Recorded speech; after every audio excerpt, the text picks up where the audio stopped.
read a few things here.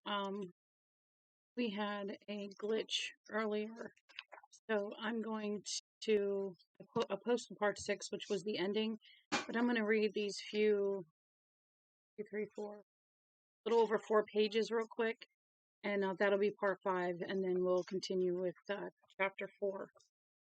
So,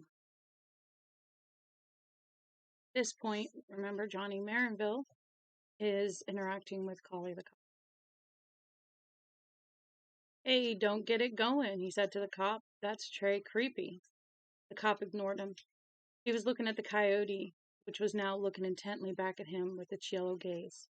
"Talk," the cop said. "Talk a lot." The wolf went on staring at him, as if it understood this Indian-sounding gibberish, and the goosebumps on Johnny's arms stayed up.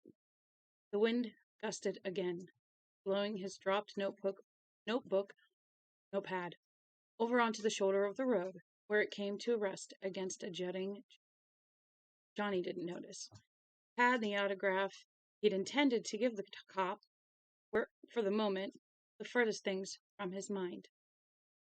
Hey, I'm going to read to catch up a little bit, and then I'm going to shut this one off, and then I'm going to come back, and I'm going to read some more. So if you guys hold on after I get done reading this part, I will be back to continue with chapter 4. We had a glitch, so I need to read these here to make sure everything's there.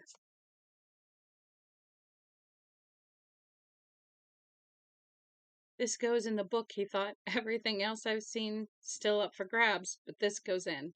Rock solid. Rock goddamn solid. "Talk," the cop said again, and clapped his hands together sharply. Once. That coyote turned and lopped away, running on his scrawny legs, with a speed Johnny never would have expected. The big man in the khaki uniform watched until the coyote's gray pelt had merged into the gentle, dirty gray of the desert. It didn't take long. "Gosh, aren't they ugly?" the cop said. "Just lately, they're thicker and ticks on a blanket. You don't see 'em in the morning or early afternoon, hottest, but late afternoon, evening, toward dark." He shook his head as if to say, "There you go." "What did you say to it?" Johnny asked. "That was amazing. Was it Indian, some Indian dialect?" The big cop laughed. "Don't know any Indian dialect," he said. "Hell, don't know any Indians. That was just baby talk, like oogie woogie, smooky, or snooky wookums, but it was listening to you." "No, it was looking at me," the cop said, and gave Johnny a rather forbidding frown, as if he were daring the other man to contradict him. "I stole its eyes, that's all."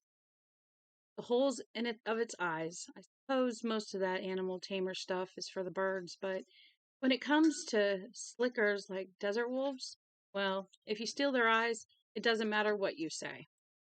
They're usually not dangerous, unless they're rabid anyway. You just don't want them to smell fear on you, or blood." Johnny glanced at the big cop's right sleeve again, and wondered if the blood on it was what had drawn the coyote. And you don't ever want to face them when they're in a pack, especially a pack with a strong leader. They're fearless then. They'll go after an elk and run it until its heart bursts. Sometimes just for the fun of it. He paused. Or a man. "Really?" Johnny asked. He couldn't say Trey creepy. He'd already used that one. Fascinating. "It is, isn't it?" the big cop said, and smiled. "Desert lore. Scripture in the wasteland. Renaissance. The resonance of lonely places." Johnny stared at him, jaw dropping slightly. All at once, his friend the policeman sounded like Paul Bowles of the Bad Karma Day. On a Bad Karma Day. "He's trying to impress you, that's all. It's cop cocktail party. You've seen and heard it all 1,000 times before." Maybe.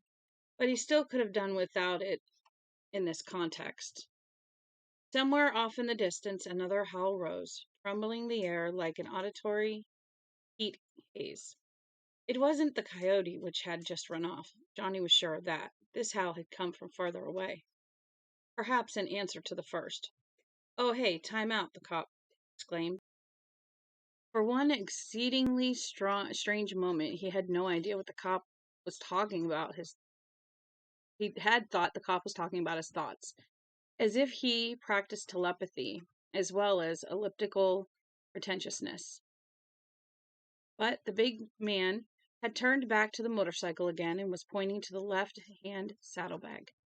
Johnny saw that one sleeve of his new poncho, bright orange for safety in bad weather, was hanging out of it like a tongue.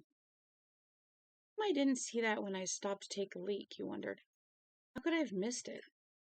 And there was something else. He stopped for gas in Pretty Nice, and after he'd topped the Harley's tank, he'd unbuckled the saddlebag to get his Nevada map. He had checked the mileage from there to Austin, then refolded the map and put it back. Then he had rebuckled the saddlebag. He was sure he had, but it was certainly unbuckled now. He had been an intuitive man all his life. It was intuition, not planning, that had been responsible for his best work as a writer. The drinking and the drugs had dulled those intuitions, but not destroyed them, and they had come back. Not all the way, at least not yet, but some, since he'd gotten straight. Now looking at the poncho dangling out of the unbuckled saddlebag, Johnny felt alarm bells start going off in his head. The cop did it. That was completely senseless, but intuition told him it was true just the same. The cop had unbuckled the saddlebag and pulled his orange poncho part way out of it while Johnny had been north of the road with his back turned, taking a piss. And for most of their conversation, the cop had deliberately stood so Johnny couldn't see the hanging poncho. The guy wasn't as starry-eyed about meeting his favorite author as he had seemed. Maybe not starry-eyed at all. And he had an agenda here. What agenda? Would you mind telling me that? What agenda? Johnny didn't know, but he didn't like it. He didn't like that weird Yoda shit with the coyotes much either. Well, the cop asked. He was smiling, and here was another thing not to like. It wasn't a goony, I'm just a fan in love smile anymore. If it ever had been, there was something cold about it, maybe contemptuous. Well, what? Are you going to take care of that or not? Take care of it or not? His heart jumped. Talk. What does that mean? I didn't say talk. You did. You said talk. The cop crossed his arms and stood smiling at him. I want out of here, Johnny thought. Yes, that was pretty much the bottom line, wasn't it? And if that meant following orders, so be it. This little interlude, which had started off being funny in a nice way, had suddenly gotten funny in a way that wasn't so nice.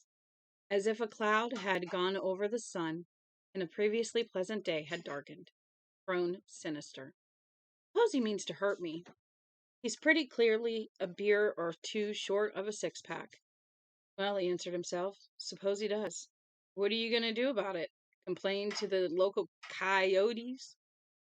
His overtrained imagination served up an extremely ugly image. The cop digging a hole in the desert, while in the shade of his cruiser lay the body of a man who had once won the National Book Award, and fucked America's most famous actress. Negated the image while it was little more than a sketch, not so much out of fear as by virtue of his odd protective arrogance. Men like him weren't murdered after all. They sometimes took their own lives, but they weren't murdered, especially by psychotic fans. That was Pulp Fiction bullshit. All right, we have caught up now that I've gotten this one done. Give me just a couple minutes and I will be right back.